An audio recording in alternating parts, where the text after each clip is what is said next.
Video से लेकर के एडीओ से लेकर के ये नीचे स्तर के अधिकारियों की शिकायतें थी। गांव-गांव जा रहे हैं और जनता को धमका रहे हैं, खासकर समाजवादी पार्टी इंडिया गठबंधन के लोगों को धमका रहे हैं।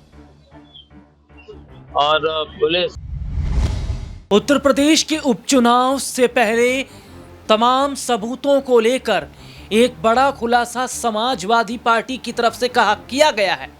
और क्या है वो खुलासा, और यूपी उपचुनाव टलने के बाद आखिरकार कौन से सबूत को लेकर चुनाव आयोग पहुंचे शिवपाल यादव, और क्या चुनाव में धांधली होने वाली है, और यूपी उपचुनाव टलने के बाद इस पर सियासत भी हो रही है।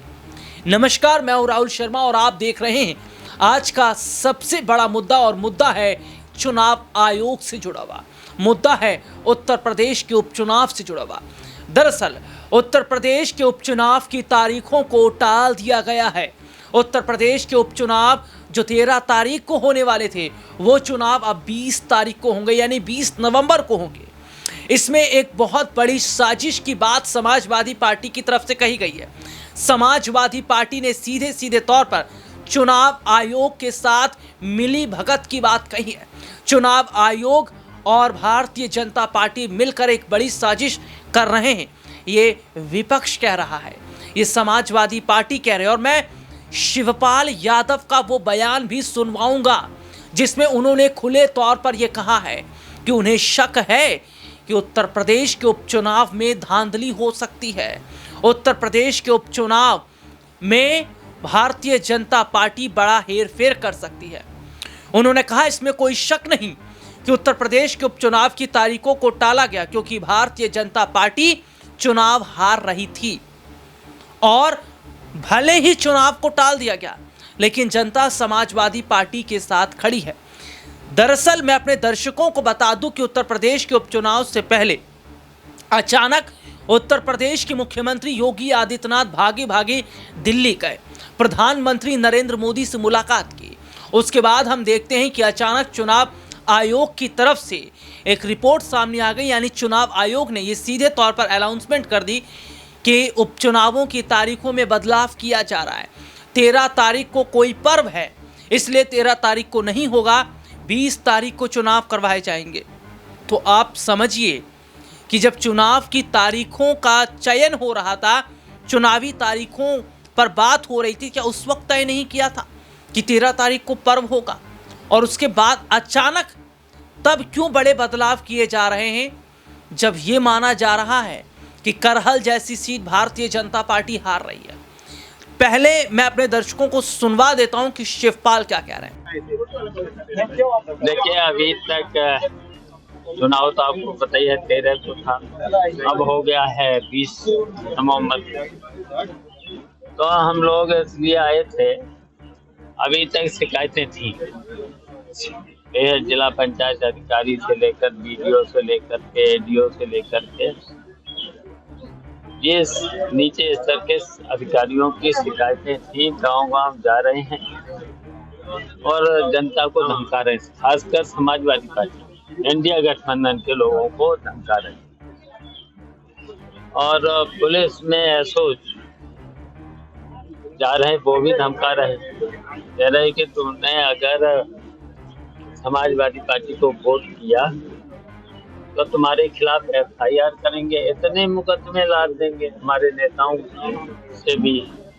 तो हम ये शिकायतें करने आए थे कि निष्पक्ष चुनाव हो, पारदर्शी चुनाव हो, ये शिकायतें सब करने आए थे। ये सुना आपने कि शिवपाल यादव ने क्या कहा। दरअसल उत्तर प्रदेश के उपचुनाव से पहले भारतीय जनता पार्टी कई सीटों पर चुनाव हार रही थी, कई सीटों पर भारतीय जनता पार्टी को हार का सामना करना पड़ रहा था। लेकिन एक बड़ी खबर मैं अपने दर्शकों को बता दूं कि उपचुनाव से पहले एक खबर भी सामने आई कि कैसे अपने ही अपनों के खिलाफ खड़े हो गए, अपनों ने ही अपनों को धोखा दे दिया। और वो कहा भी जाता है कि दुश्मन न करे दोस्त ने वो काम किया है, उम्र भर का गम हमें इनाम दिया है। क्योंकि यहाँ पर जो खबर निकल कर सामने आई है वो खबर ये बता रही है कि जहाँ यादव परिवार एक साथ खड़ा हो गया, तेज प्रताप यादव को करहल से जिताने के लिए, तो वहीं दूसरी तरफ अनुजेश यादव के अपनों ने अनुजेश यादव को धोखा दिया। अनुजेश यादव की मां तेज प्रताप के साथ खड़ी हैं। अनुजेश यादव की मां के दत्तक पुत्र यादव परिवार के साथ खड़े, यानी समाजवादी पार्टी के साथ। और तो और सुनिए, भारतीय जनता पार्टी में रहकर अपर्णा यादव, संध्या यादव यादव परिवार को सपोर्ट कर रही हैं, समर्थन कर रही हैं। जिसके बाद आप खुद अंदाज़ा लगाइए कि बीजेपी में रहकर अगर समाजवादी पार्टी को समर्थन किया जा रहा है तो ये तो पार्टी में दो फाड़ हो गई। और अपर्णा यादव ये कह रही हैं कि मैं प्रचार प्रसार नहीं करूंगी उन सीटों पर जहां मेरे परिवार के लोग खड़े होंगे, इसलिए वो करहल पर प्रचार प्रसार करने नहीं गई। न संध्या यादव गई, जबकि अनुजेश यादव की पत्नी है संध्या यादव। तो यहाँ पर ये देखा जा रहा है कि उत्तर प्रदेश के मुख्यमंत्री योगी आदित्यनाथ ने बहुत सोच समझकर उतारा था अनुजेश यादव को करहल सीट से, कि करहल सीट पर मुकाबला बहुत टाई होगा, बहुत ज़ोरदार होगा, टक्कर का होगा, क्योंकि अनुजेश यादव भी यादव परिवार से हैं। लेकिन देखिए अखिलेश यादव ने कैसे 1 सेकंड के अंदर यादव परिवार को जोड़ लिया। मुलायम सिंह यादव का नाम लेते ही उन्होंने यादव परिवार को एक साथ तो जोड़ा और यादव वोट बैंक को एक साथ जोड़ लिया। और उपचुनाव से पहले करहल सीट की स्थिति को देखकर खुद प्रदेश के मुख्यमंत्री योगी आदित्यनाथ चकरा गए। उन्हें कुछ समझ में नहीं आया कि आखिरकार ये कैसे हो गया, ये क्या हो गया। लेकिन पार्टी आला कमान भड़क रहे हैं पार्टी के उन लोगों के खिलाफ जिन्होंने पार्टी में रहकर खुले तौर पर समाजवादियों का समर्थन किया, जिन्होंने तेज प्रताप यादव का समर्थन किया। इससे बड़ा और क्या हो सकता है। अपर्णा यादव भले मुलायम परिवार से हैं, लेकिन अब तो भारतीय जनता पार्टी में है। संध्या यादव भले ही अनुजेश यादव की पत्नी है, भले ही उनका परिवार मुलायम परिवार से रिश्ता हो, लेकिन वो तो भारतीय जनता पार्टी में, और ऐसे में जिस पार्टी में उस पार्टी के लिए काम करना पड़ेगा। लेकिन फिर भी अप्रत्यक्ष तौर पर यादव परिवार के साथ खड़ी और अनुजेश यादव अकेले पड़ गए। दरअसल अपने दर्शकों को बता दें कि तेज प्रताप यादव के समर्थन के लिए अखिलेश उतरे, डिंपल उतरी। इसके साथ ही साथ देखा जा रहा है कि जिस तरीके से मजबूत पकड़ दिखाई दे रही है तेज प्रताप यादव की, ये एक बहुत बड़ी बात है। दरअसल अपने दर्शकों को बता दें कि उत्तर प्रदेश के उपचुनाव से पहले भारतीय जनता पार्टी 1-2 नहीं बल्कि 3 से 4-5 सीटों को वो हारती दिखाई दे रही थी। यानी कि जिस तरीके के हालात दिखाई दे रहे थे, जिस तरीके की स्थितियां दिखाई दे रही थी, वो ये जाहिर तौर पर बता रही थी, वो ये साफ तौर पर बता रही थी कि क्या हालात जो स्थितियां बनी हैं वो ये नहीं बताती कि क्या बहुत बड़ा बदलाव हो रहा है, बहुत ज़्यादा तस्वीरें बदलती नजर आ रही है। देखिए सबसे बड़ी और दिलचस्प बात ये भी देखी जा रही है कि उत्तर प्रदेश के उपचुनाव से पहले जो तारीखें बदली गई, जो चुनाव की तारीखों में बदलाव किए गए, ये बदलाव कहीं ना कहीं बताते हैं कि क्या वाकई भारतीय जनता पार्टी डर गई है। और सबसे बड़ी बात है, इतिहास में पहली बार ऐसा हुआ है कि उपचुनाव की तारीखों में इतने बड़े बदलाव किए गए। और यहाँ पर ये माना जा रहा है कि जनता जिस तरीके से समाजवादी पार्टी के साथ खड़ी है और कहीं ना कहीं भारतीय जनता पार्टी में फूट जो है पड़ गई है, और यादव परिवार को जिस तरीके से सपोर्ट मिल रहा है करहल सीट पर तेज प्रताप को, माना जा रहा है एक तरफा चुनाव तेज प्रताप जीत रहे हैं। देखिए सबसे बड़ी बात ये है कि उत्तर प्रदेश के उपचुनाव से पहले बीजेपी और समाजवादी पार्टी ने बहुत मेहनत की है, बहुत सोच समझकर बीजेपी ने उम्मीदवार उतारे, लेकिन ये माना जा रहा है कि कहीं ना कहीं पासा उलट पड़ गया। योगी आदित्यनाथ ने नारा दिया, बटोगे तो कटोगे। उत्तर प्रदेश में समाजवादी पार्टी के जो प्रमुख हैं अखिलेश यादव, वो कहते हैं कि जोड़ोगे तो जीतोगे। उन्होंने पीडीए को जोड़ने की बात की, तो कहीं ना कहीं योगी आदित्यनाथ का दांव उल्टा पड़ता नजर आया।